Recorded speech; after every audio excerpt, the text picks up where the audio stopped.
The Nectar of Devotion by A.C. Bhaktivedanta Swami Prabhupada. Chapter 12 is called Revealed Scriptures. Srila Rupa Gosvami claimed that the books that are spiritually enlightening and promote devotional service, that these are revealed scriptures. But maybe we should better say that they represent what revealed scriptures function as.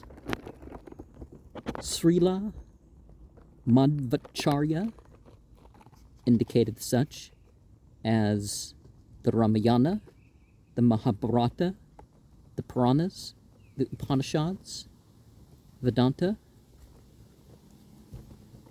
and those books that follow suit in what those books were when originally heard as transcendental vibration. The Skanda Purana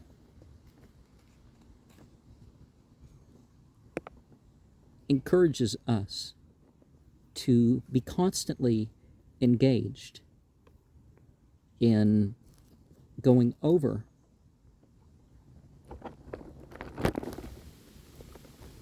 the scriptures that promote a devotional service that is good for human society. And it produces individuals that will be honored by the light beings.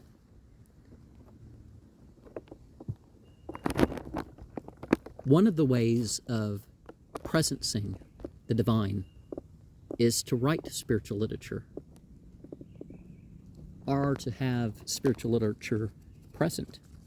That's why it's important, whether you know you're going to be able to read some or not, that at the very least you should have scriptures in your car that you can take out when you're stuck in traffic or waiting or whatever, right? Srimad Bhagavatam 12:12:12 reminds that such as it and conversely we could say all scripture of a particular time and place is the essence of all the divine knowledge literature.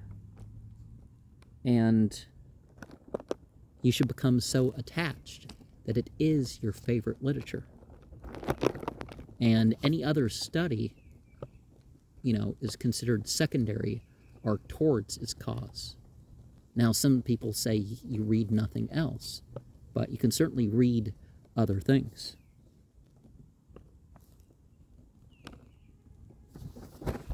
But you can't be satisfied by only having materialist literature. The Varaha Purana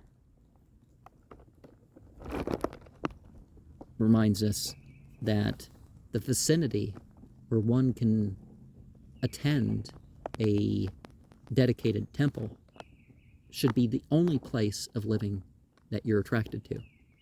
Now, you can say maybe there should be one in a place in the future, but your attraction should be that you're in a place where you can comfortably walk to a dedicated place of only worship. The Padma Purana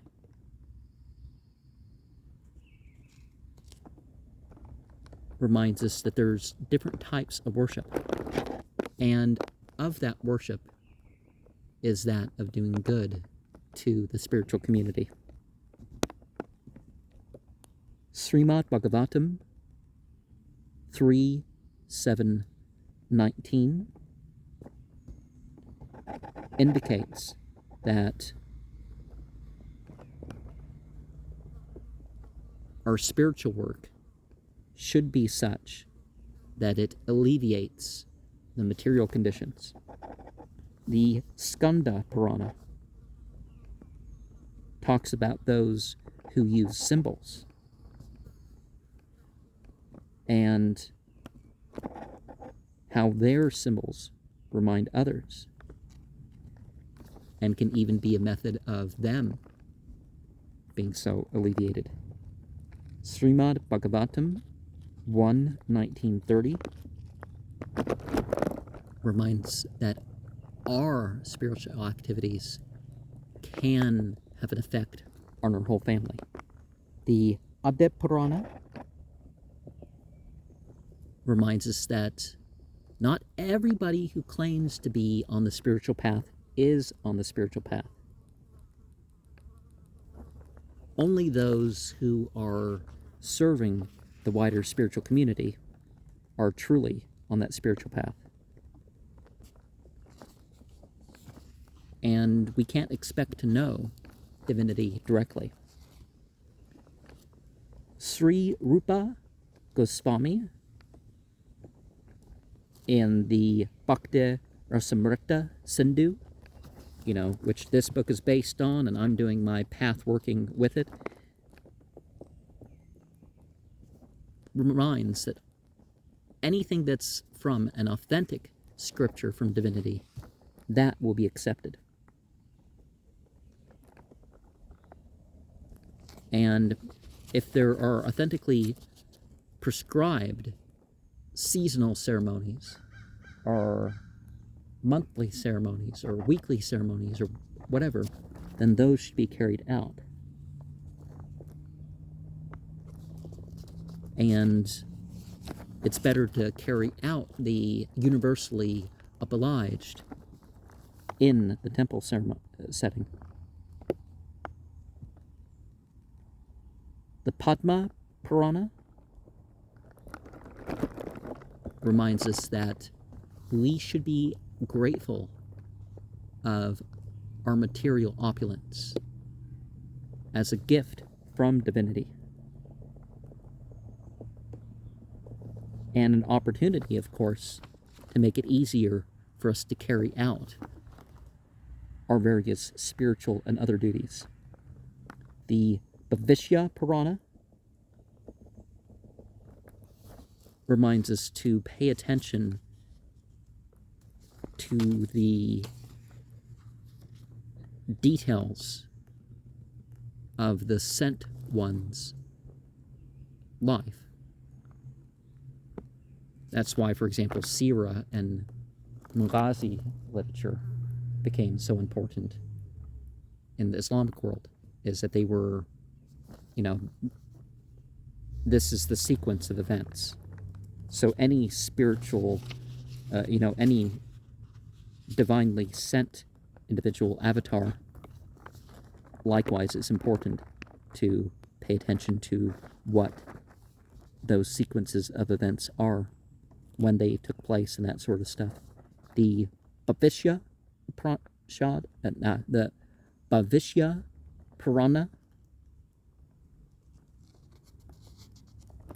indicates that we should enumerate and consider each of the tasks that we do in how it should please divinity. The Adya Purana reminds us that if we continue our life of making a connection, then we get more than just liberation. Now, liberation is very great, and liberation is not entirely the point, but it's certainly a stage in our journey. Now, if we turn to the true spiritual epics, we will find a source with various splits and connections that we can pull to, that render our desire system of the material world into something spiritual into what leads us towards the scripture is just a vehicle. But it does provide for everything we're going to need in the material world. And there have been different scriptures in the past, and maybe they were the best for their time and place. But society has reached a level where, we can have one set of epics that we turn to, one particular scripture, one particular prayer. The scripture calls us towards association with the devotees, with the history of the pious and righteous of the past, and how individuals were pious and righteous and reflecting the scriptures in the past, as the Hari Bhakti Srila indicates. And it is best to learn about the scripture from the disciples, to learn the text, if you're going to memorize it, from people who have memorized the text themselves.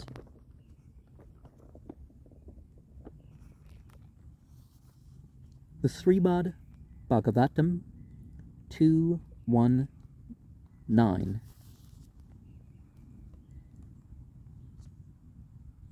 indicates that we don't have to deny our attraction to just the ultimate transcendence.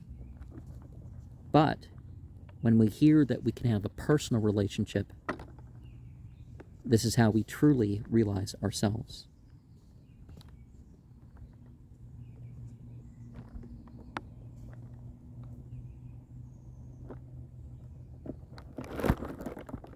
And when people come together for devotion, for fruitive activity, there will be results.